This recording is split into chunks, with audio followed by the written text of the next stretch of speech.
Years before I met my current husband, I was in such a toxic, abusive relationship that it almost ended my life. I spent years in therapy, trying to better myself, trying to figure out just why I was tolerable with that type of love. I stayed single for years, and once I started dating, I made sure to keep an eye out for all the red flags. Hell, I even took things slowly when there was nothing but green flags. Thanks to my ex, I was all too familiar with the suspect behavior. I ended up meeting my current husband at a work event, and things just fell into place. I opened up and explained my past trauma, and let him know that if we were going to date, it would require a slow pace and patience. I won't say that he was perfect, but he was always kind, compassionate, and caring. We dated for about 5 years, were engaged for 1, and have been married for a little over 3 years now. We recently bought our second home together, and we both got promotions at work, so we sat down and talked about kids. He wanted a big family, and I only wanted 1 or 2. We agreed on 2, and we started trying. It didn't take long, and here I am 6 months pregnant, still working, with swollen ankles and a back that won't stop aching, but other than that, I've been very happy and thought I had a supportive husband. 3 weeks ago, I found out that he was having an emotional affair, and honestly, probably a physical one too. When confronted with the evidence, he admitted to not being attracted to me while pregnant. What the hell do you mean by that? I haven't gained unnecessary weight, I still take care of myself, even with the morning sickness that hasn't gone away. He wasn't sorry about it at all, and he told me that I was being overdramatic when I cried. He is currently staying with his family until he can find a home to rent. He doesn't want to get a divorce, and in fact, he's saying that after the pregnancy is over, we can go to therapy and fix things, but I don't want to. I cannot physically look this man in the eye anymore without feeling disgust. I have a text from him saying that he's my only option because no man wants to date a single mom. I'll be talking to a lawyer and figuring out how to divorce him. Sorry, I just wanted to vent into the void today. Edit. I was told I'm not allowed to change the locks due to it being his home as well, and he came over last night knowing there wasn't anything I could do to prevent it. Thankfully, he only grabbed some personal belongings, threatened to take the dogs, and let me know he emptied our shared bank account. Part of me rolled my eyes and figured he wasn't dumb enough to do that, and the other part made me make a mental note to check it once he left. Sure enough, our account has maybe $5 left in it. I'll be calling the bank about the transfer and speaking to an attorney later this afternoon. Thankfully, my dad taught me not to fully mix finances, so my savings wasn't capable of being touched, and while it's not a lot, it's enough to pay for the fees over the next few weeks.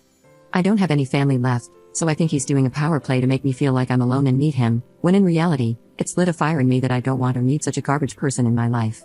Update 1. Hey everyone, I just wanted to give a small update on my situation from 5 days ago. My soon-to-be ex showed up the day before yesterday, completely drunk, begging to talk. His anger increased when I would just ignore him and walk away. It kept escalating, so I went to grab my bag and walk down the road to a neighbor's home so I wouldn't be alone. He grabbed my arm to stop me, and when I yanked it away, he slapped me, almost a backhanded open slap. The cops were called, and I didn't have a mark on my face, so it was my word versus his. They escorted him off the property, and I'm only now assuming he's back with his parents. He did throw a fit about the dogs and does have proof of ownership, so I'm guessing he'll be able to take them. I went to leave to go for a drive to clear my head after everything and realized 3 of my 4 tires were flat. I know it was him, but I don't have proof. Insurance won't cover it, so I'm going to a tire shop on Friday morning. As for the attorney, I've had my consultation, and I'm waiting for my check to come in for my actual appointment and getting the ball moving on this. There's not much family left, and a few close friends are kept in the loop, but I don't want to burden them or treat them like unpaid therapists, so I think that's why I found myself back here on Reddit. The baby and pregnancy are okay. I've actually lost weight, and the doctor has told me to avoid stressful situations and to take things easy. I'll be calling to see if I can change the locks on the home now, and if not, I'm going to start looking for new places to stay. Update 2. I'm back, and some things have happened in these last 4 days. I ended up changing my locks, and if he was going to get the law involved, then I was just going to use pregnancy brain and say I forgot to give him a spare set, but that didn't matter because he broke in late last night. I was able to contact the police before I confronted him, but due to our location, I knew it would take a bit for them to arrive. I tried walking by him to leave the house, but every time I did, he'd shove me. Once, it was hard enough to make me stumble and fall backward. The eerie part is he never once yelled, but he threw things and said the most vile things. He hated me, said I should off myself, how useless I was, etc., yet never once raised his voice. I'm not saying that in a good way, I wish he would have yelled. It was a fight or flight instinct, and I found out mine was to freeze, and I hate that for myself. He was arrested, and his mother already bailed him out. I'm staying at a hotel thanks to a work advance and looking into some apartments. I won't be stepping foot into that home we shared until my best friend is here, and even then it will be with the police accompanying us. Nobody can figure out what made him change almost overnight. The only thing I'm guessing is a psychotic break, but I'm not a therapist or doctor.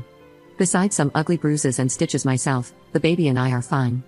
My lawyer feels like this is enough to get a protection order for myself, which will include the pregnancy and baby.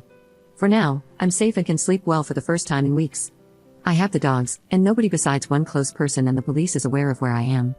Next time I see him will be at court. Update 3. Police met me at my home to gather some personal belongings and pretty much anything and everything else I could grab. Thanks to the user who recommended calling the non-emergency number, it was smooth sailing. He wasn't home, so I didn't have the fear of him showing up, and both officers were very kind. What I walked into, on the other hand, was not very fun. This man looked like he went on a bender, bleach on clothes, food everywhere, personal belongings just destroyed, especially the nursery. I was able to salvage a lot of the bigger items and pack what I could, and they're now in a storage unit until I move into my new place. I took pictures, and as aggravating as it was, especially with the 1 step forward, 2 steps back, I'm hopeful that they'll just be another thing used against him to prevent custody. As far as him, he has no way of contacting me other than through an attorney or email, and it's been quiet on both ends. His parents have not reached out. I don't even know what I'd say to them if they tried, so no loss there. His girlfriend, yes, girlfriend, as I found out, has been trying to contact me via friends to let me know she's pregnant. I'm unsure if that's true or not, but that, at the very least, confirms the affair and how well he kept things hidden. Anyway, I'll leave it at that. Thank you all for listening and checking up on me. I'm safe, I'm good, and the only thing kicking me around is the pregnancy, and I'll make sure to make a post in a few months letting you all know she's here and that we made it.